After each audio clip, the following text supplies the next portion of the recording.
আসসালামু আলাইকুম। প্রিয় দর্শক, পত্রিকার পাঠক এখন কমে গেছে।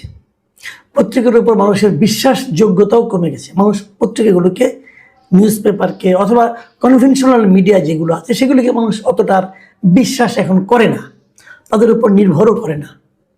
কেন করে না, এই প্রশ্নটা নিয়ে নানা সময় নানা আলোচনাও হয়েছে।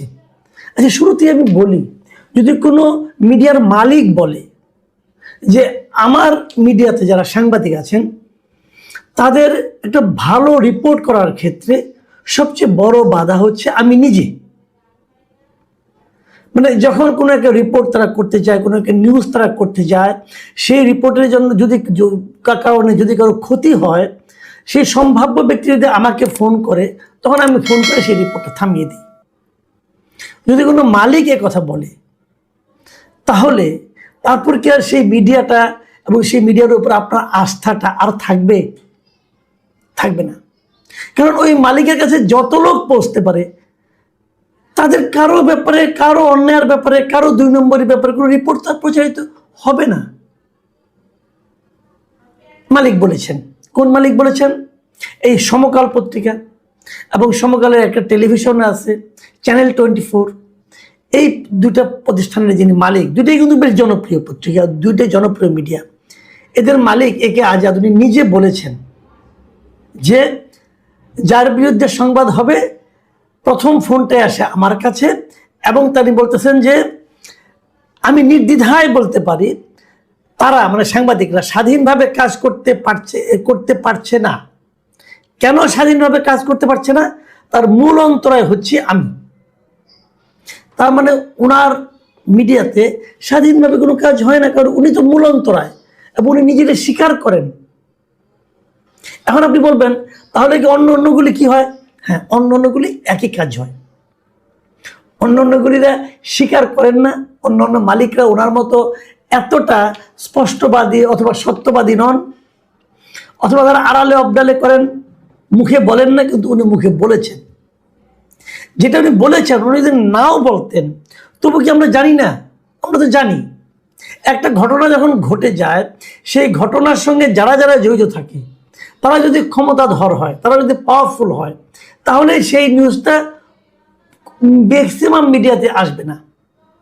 কেন? ওই পাওয়ারফুল লোকগুলো ওই মিডিয়ার মালিককে ফোন করে বলবে যে আমার এটা আপনি ছাপায়েন না, এবং মালিক ছাপাবেন না। আচ্ছা, এই আলোচনাগুলি কোথায় হলো? তো সেইটাও একটু করি, ওটা একটু সাইড টক, ওটা একটু করা দরকার। গতকালকে এবং আজকে 2 দিন ধরে ঢাকায় একটা বাংলাদেশ জার্নালিজম কনফারেন্স নামে একটা বিশাল অনুষ্ঠান আয়োজন হয়েছে। বিশাল বললাম কেন? বিশাল বললাম এটা একটা 5 তারকা হোটেলে আয়োজন হয়েছে। মানে বিশাল অঙ্কের টাকা পয়সা ব্যয় করে হয়েছে। এই ব্যয়টা কে করেছে? কারা আয়োজন করেছে? আমাদের দেশের একটা প্রতিষ্ঠান আছে, না বলে মিডিয়া রিসার্চ ডেভেলপমেন্ট ইনিশিয়েটিভ, সংক্ষেপে MRDI।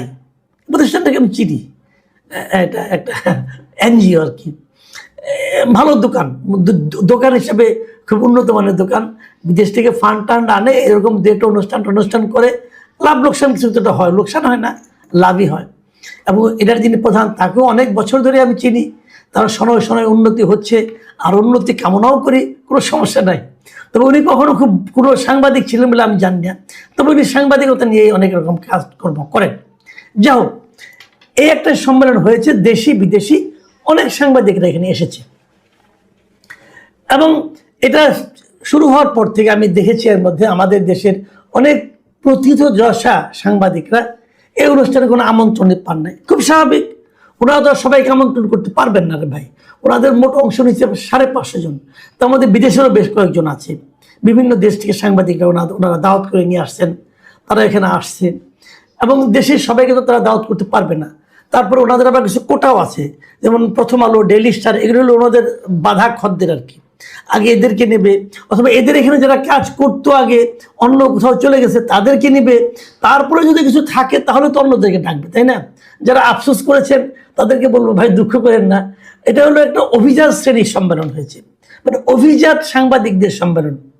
ঠিক আছে, এখানে আপনারা হলো আম সাংবাদিক, এটা আপনারা পাবেন না দাওয়াতে, খুবই স্বাভাবিক।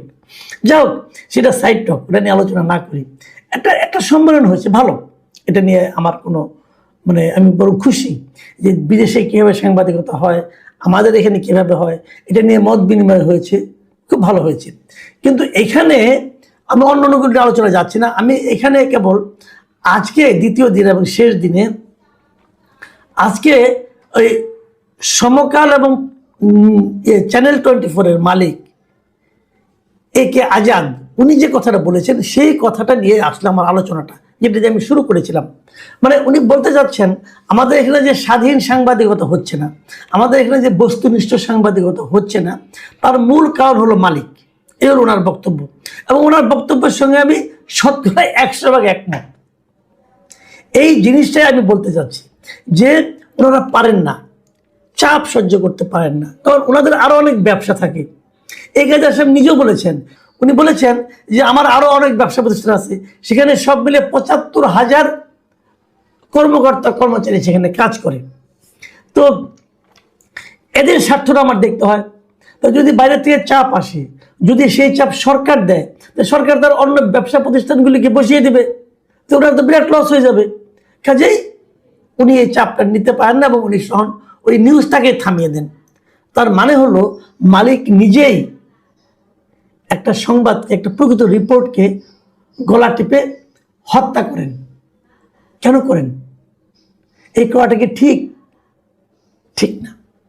তারপরে গলা টিপে হত্যা করার পর যে মৃত সন্তানগুলিকে নিয়ে সংবাদটা প্রকাশিত হয়, ওটা কি আসলে সংবাদ? ওটা সংবাদ না। তা আপনি তো এইভাবে মানে মানুষকে প্রতারিত করতেছেন। কেন করেন ভাই? আপনি 75,000 কর্মকর্তা কর্মচারী আছে বিভিন্ন ব্যবসা প্রতিষ্ঠানে, ওগুলোই করেন। আপনাকে মিডিয়াতে আসতে হবে কেন? যে মিডিয়াটাকে আপনি মিডিয়া বানাতে পারবেন না, যেখানে আপনি প্রতিদিন প্রতিদিন কিছু বিকলাঙ্গ সন্তান উৎপাদন করবেন, সেই কাজে আপনি যান কেন? আমি আজাদ সাহেবকে প্রশ্নটা করছি, ভাই এই কাজটা আপনি করেন না। এটা করার মধ্যে জানেন কি হচ্ছে? আপনি সাংবাদিকতাকে প্রতিনিয়ত ধর্ষণ করতেছেন। আপনি মানুষকে বোঝাচ্ছেন যে এটাই সাংবাদিকতা, যেটা নাকি একটা বিকলাঙ্গ সাংবাদিকতা, সেটা আপনি করছেন। কেন করছেন? আমি আগেই বলেছি, উনি স্বীকার করেছেন, অন্যরা স্বীকার করেন না। সবাই একই কাজ করেন। বাংলাদেশে সাংবাদিকতার কোনো স্বাধীনতা নাই, বাংলাদেশে কোনো সৎ সাংবাদিকতা নাই। ভাই আমি নিজে আজকে 36 বছর উপরে হয়ে গেছে আমি সাংবাদিকতা করি। আমি গত 2-3 বছর ধরে চাকরি করি না, এখন ফ্রিল্যান্সিং করি। এই কারণেই ফ্রিল্যান্সিং করি যে আমি কোনো প্রতিষ্ঠানে চাকরি করতে পারবো না আসলে। কারণ চাকরি করতে গেলে ওই মালিকের স্বার্থের কথা আমাকে প্রতিনিয়ত চিন্তা করতে হবে, যা আমি আগের বছরগুলোতে করে এসেছি এবং করতে করতে বুঝেছি যে ওইখানে থাকলে সাংবাদিকতা করা যাবে না। তো বেরিয়ে এসেছি, এখন বলছি। কিন্তু তাহলে আপনারা যেটা করছেন ওটা তো সাংবাদিকতা নয়, ওটা তো বিকৃত সাংবাদিকতা। বিকৃত মানে আপনি সোল্ড হয়ে গেছেন ওই গোষ্ঠীর কাছে। বিকৃত মানে আপনি স্বাভাবিক না অস্বাভাবিকতার মাধ্যমে বিকলাঙ্গতা আপনার সাংবাদিকতার মধ্যে আপনি প্রচার করছেন। কেন করেন? প্রত্যেকটা প্রতিষ্ঠান যেগুলি যে কোনো বড় বড় পত্রিকা আপনি দেখেন, এগুলো কোনো না কোনো বিজনেস প্রতিষ্ঠানের কিন্তু মিডিয়া। ডেইলি স্টার, প্রথম আলোতে বড় বড় কথা বলেন, তাই না? ওনাদেরও মিডিয়া আছে। আপনি দেখবেন এই দুইটা পত্রিকায় ওষুধ দিয়ে কখনো কোনো রিপোর্ট হবে না, কারণ ওদের নিজস্ব ওষুধ কোম্পানি আছে। ওই ওষুধ কোম্পানিগুলোর মধ্যে একটা ঐক্য আছে, এটা করা যাবে না। KFC, পিৎজা হাট, এগুলি নিয়ে কখনো আপনারা এই ডেইলি স্টারের প্রথম আলোতে কোনো রিপোর্ট পাবেন না, খারাপ করলেও পাবেন না। এরকম বহু উদাহরণ আমি দিতে পারবো। কোন পত্রিকাটার নাম মনে করেন? যুগান্তর, এটা হলো যমুনার পত্রিকা। যমুনা গ্রুপে কোনো নেগেটিভ কথা কেন আসবে না? আপনি মুক্তকণ্ঠ অথবা বাংলাদেশ প্রতিদিন, বসুন্ধরা গ্রুপের পত্রিকা, বসুন্ধরা গ্রুপের সঙ্গে যার যার ঝগড়া হবে সব তাদের বিরুদ্ধে দুনিয়ার নিউজ ওখানে ছাপা হচ্ছে। ওদের কোনো সমালোচনা, ওরা যে মাটির ব্যবসা করে, কোনো 2 নম্বরে করে কি করে না, কোনো কিছু পাবেন না এখানে। প্রত্যেকটা মিডিয়া আপনি হাতে গুনে গুনে দেখেন, এমন কোনো মিডিয়া আপনি পাবেন না যা বাংলাদেশে জানে কোনো ব্যবসা প্রতিষ্ঠানের না। এবং যদি তারা কোনো ব্যবসা প্রতিষ্ঠানের হয়, তখন তারা সরকারের কোনো সমালোচনা করবে না, কারণ তাদের ব্যবসার সমস্যা হবে, পারবে না করতে। আজকের পত্রিকা নতুন একটা পত্রিকা হয়েছে, পারবে না করতে, কারণ ওদের ইউএস আছে, ইউএস বাংলা আছে, এয়ারলাইন্স আছে, ইউএস বাংলার আরো অনেক প্রতিষ্ঠান আছে, মাটির ব্যবসা আছে, আপনার মেডিকেল কলেজ আছে, তারা পারবে না করতে। কারণ যদি আপনার মনে করেন এয়ারলাইন্সের মধ্যে গভর্নমেন্ট কোনো একটা একটা একটা ঝামেলা করে দেয়, ওদের তো শেষ অবস্থা খারাপ হয়ে যাবে। তাহলে নিউজে জন্য এটা করা তার জন্য আরো রিস্কি হয়ে যাবে। এই সবই কিন্তু সত্য কথা। আমার বক্তব্য অন্য জায়গায়। আমার বক্তব্যটা হচ্ছে, যেটা পারবেন না সেটা করতে আসছেন কেন? আপনি আসছেন অন্য কারণে। আসছেন কি কারণে? যে সরকারের অনুগত থাকবেন, পাশাপাশি সরকারের দালালি করবেন, দালালি করে আরো ব্যবসায়িক সুযোগ সুবিধা নেওয়ার কথা বলবেন। আমি আজাদ সাহেবের কথা বলি, উনি হাসিনার যেরকম চামচামি করেছেন শেষ দিকে এসে, ওনার যদি মিডিয়াটা না থাকতো উনি একদিন ধুলায় মানে উড়ে যেতেন। উনি মিডিয়া দিয়ে এখন আবার সাপোর্ট দিচ্ছেন গভর্নমেন্টকে। বসুন্ধরা গ্রুপ, এই শাহ আলম সাহেব যে পরিমাণ চামচামি করছেন প্রকাশ্যে, যে উনি নাকি শেখ হাসিনার সঙ্গে